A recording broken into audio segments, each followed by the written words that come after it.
This is the old studio and Mama's press. She was a very good student because the art of printing also is the art of wiping, as well as keeping that even pressure.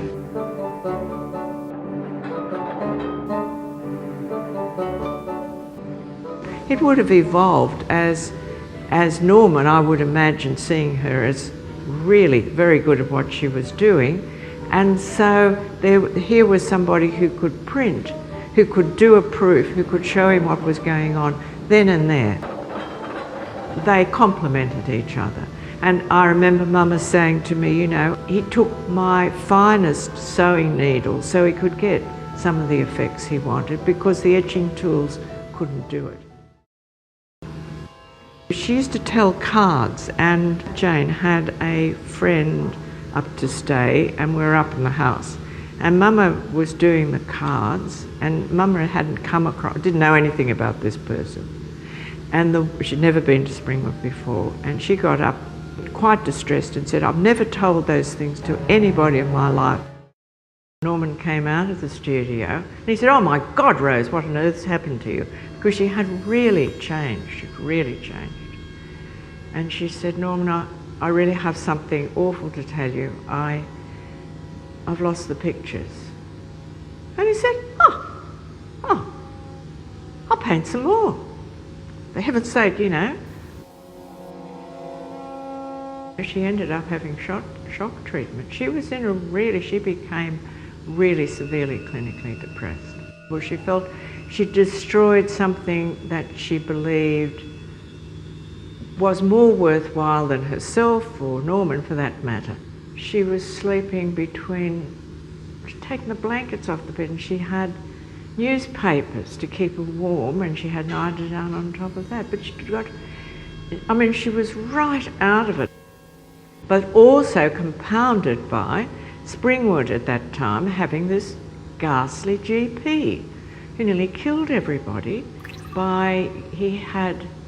he had an addiction problem himself, but he was also giving huge doses of narcotic type things like morphine to people. So he was sending them right off their heads anyway. He died before he was prosecuted of his own addiction, but he was a dangerous character.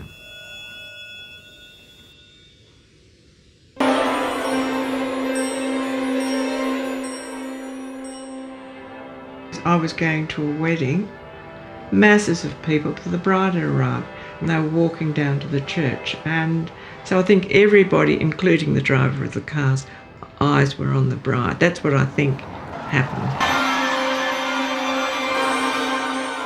I couldn't really see or hear. I mean, I was losing blood in litres.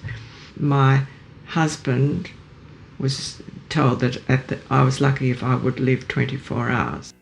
I was in a caliper, I was pretty messed up. And Mama put me back together again, so yes.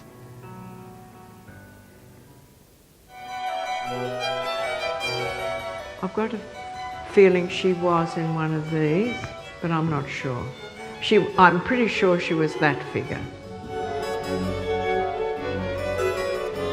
But I do remember the cat very well. That was Felix.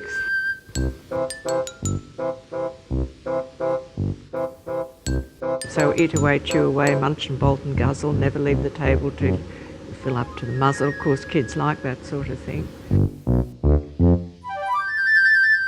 I mean, the magic pudding, it was just part of this place. It was read to me a lot.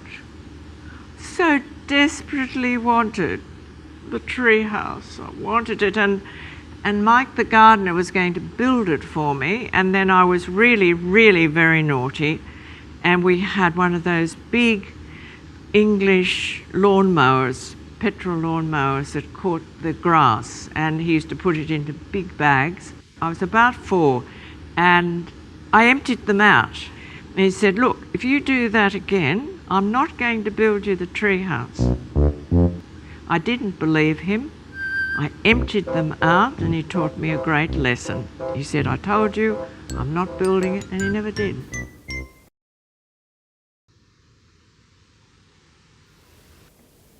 Oh, it's a great romance, really. Julian Ashton's grandson, Dick, was running the Julian Ashton Art School then, and I was very, very friendly, had a lot to do with them, still do. And they had an end of the year party. And this figure walked in the door. And I can still see him, and I thought, I know everybody at this party. I mean, I knew everybody. The only person that I knew I'd never met, and yet I'd hear about him, was David Wilson. My daughter had posed for the school and posed for David.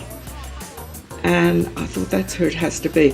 Anyway, I didn't speak to him then, probably a couple of hours later, and he'd had a bit to drink, well and truly had a bit to drink by then.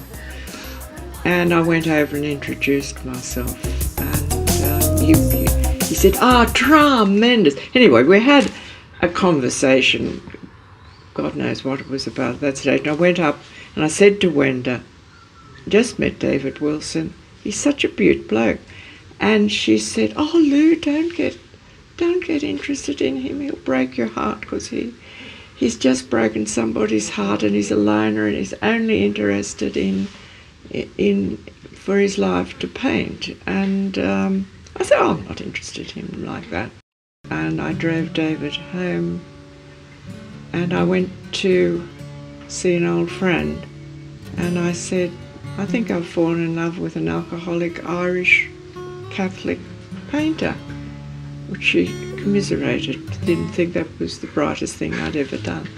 Anyway, a lot of people didn't, well, there were the pros and the cons. And so I went over with David for him to meet Mama. And she said, you hang on to him, he's a good one. And the only, I think, man in my life, because she met them all, that she ever said that about. I think Mama could see into the heart of people in a way that very few people can. She really could not hide anything from her.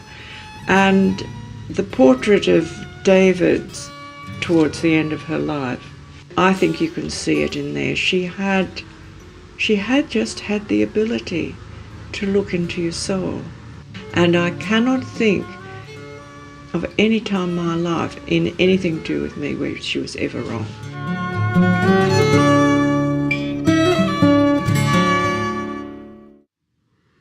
Did he reach that point of equanimity or acceptance of his fate? Or? No, I don't think David did. I don't think he did at all. And in fact, his very last words and his last action, I sat with him the night, of course, the night he died. He was to throw his fist up in the air and scream at God to tell him how to die, because he was really struggling, couldn't get any breath. Though he was angry when he died.